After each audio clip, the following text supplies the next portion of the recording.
Dr. Wes Crenshaw joins us this morning with a new book about ADD and ADHD. We hear about it every day. More kids and adults are getting diagnosed, more than should. His new book is called I Always Want to Be Where I'm Not, Successful Living with ADD and ADHD, and he'll tell us how to get a good diagnosis for yourself or your kids. You've really got to be sure you're getting the right treatment. The wrong treatment just really prolongs suffering for families. Yeah, it's true. In the book, I say that with ADD, you go from where you start, and that means a good diagnosis. And without that, we find that some people are being diagnosed who shouldn't be, and there's a lot of people who aren't being diagnosed that should. So where does this begin? How do you know the difference between the two? Well, we hear a lot these days. People will say, oh, everybody has ADD or nobody has ADD, and none of those things are really true. What we find is that they're the leaners and the people who really have the diagnosis. And so there may be people who have some of the symptoms but don't quite get all the way to a diagnosis or need treatment or medication. But when impairment, and usually impairment leads all the way back to childhood, you'll see problems from early years on forward.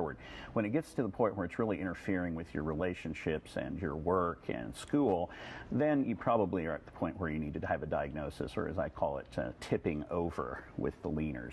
What kind of things do you look for? Because a lot of us have to deal with a great deal in this world. There's a lot of distraction in today's world. Sure, absolutely. And this goes beyond the normal distractions of our demanding world today.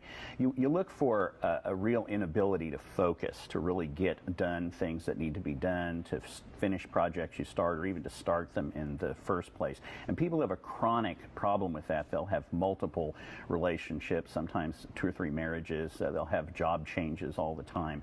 Or in school, you won't be able to turn in the homework, or you'll do the homework and not turn it in. As a difficulty with that sometimes. It gets in the way of grades and success in school.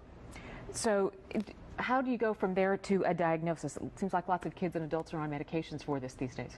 Yeah, we really would like to see people get a good mental health evaluation before they start medication, but unfortunately that's not always the case.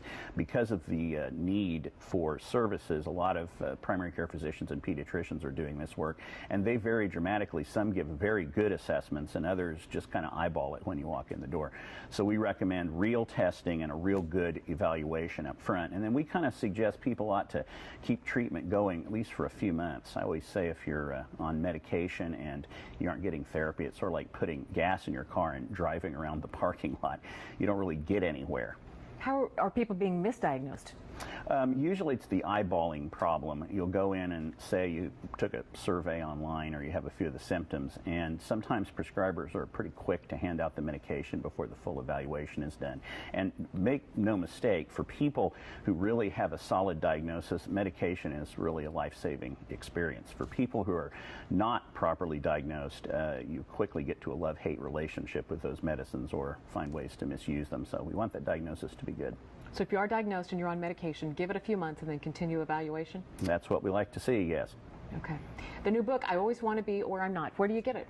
You can get it on Amazon and Kindle right now, exclusive deal, and you can order it today, and happy to sign any copies anyone wants to bring by the office.